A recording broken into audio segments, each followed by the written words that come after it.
नवरात्र पर क्या दान करें, क्या ना करें दान।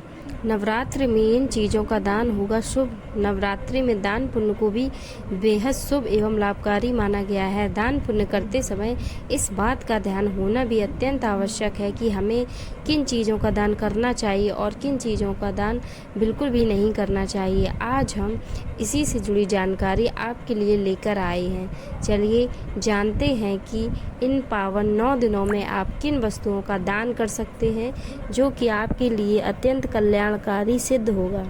साथ ही हम जानेंगे कि किन चीज़ों का दान भूलकर भी ना करें। नवरात्रि में किन चीज़ों का दान अत्यंत कल्याणकारी है। पहला, लाल चूड़ियाँ। नवरात्रि के पावन पर्व के दौरान कन्याओं को लाल चूड़ियों का दान मंगलकारी माना जाता है। जो व्यक्ति प्रसन्न मन से कन्याओं को चूड़ियों का दान करता है उसे देवी जी की कृपा अवश्य प्राप्त होती है। दूसरा, शुद्ध घी। नवरात्रि के दौरान देवी जी की आराधना के साथ शुद्ध घी का दान करने से भक्तों को माता का आशीर्वाद मिलता है। आप शुद्ध घी किसी मंदिर में दान कर सकते हैं या फिर किसी ब्राह्मण अथवा जरूरतमंद व्यक्ति को भी दान में दे सकते हैं। तीसरा, श्रृंगार सामग्री। देवी माँ को श्रृंगार का सामान बहुत प्रिय है, इसलिए कहा जाता है कि नवरात्रि में सुहागनों को श्रृंगार की सामग्री दान में देनी चाहिए। इससे स्त्रियों को अखंड सौभाग्य की प्राप्ति होती है। चौथा, गुड़। नवरात्रि के समय गुड़ के दान को भी विशेष महत्व दिया गया है।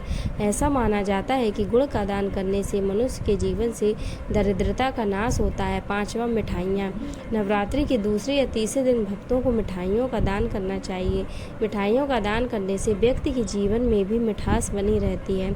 छठवां, वस्त्र। अपने सामर्थ्य के अनुसार वस्त्रों के दान को भी नवरात्रि के पर्व का एक अहम हिस्सा माना जाता है तथा सभी उपासकों को इन दिनों में किसी गरीब, जरूरतमंद या ब्राह्मण को वस्त्रों का दान देने का प्रयास करना चाहिए। सातवां, अन्न।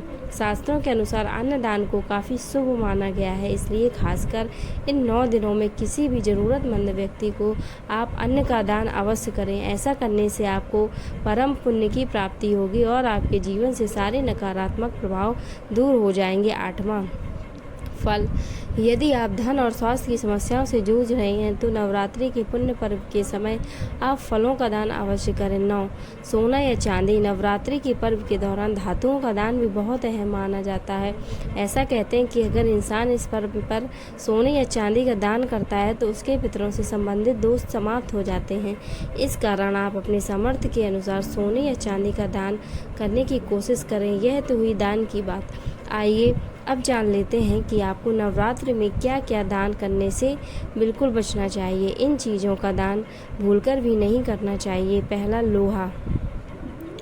कहा जाता है कि नवरात्रि पर्व के 9 दिनों में से किसी भी व्यक्ति को लोहे के सामान का दान करने से बचना चाहिए। यह दान अमंगलकारी माना जाता है। दूसरा, कमल का पुष्प। नवरात्रि के दौरान कमल का पुष्प कभी भी किसी को दान नहीं करना चाहिए।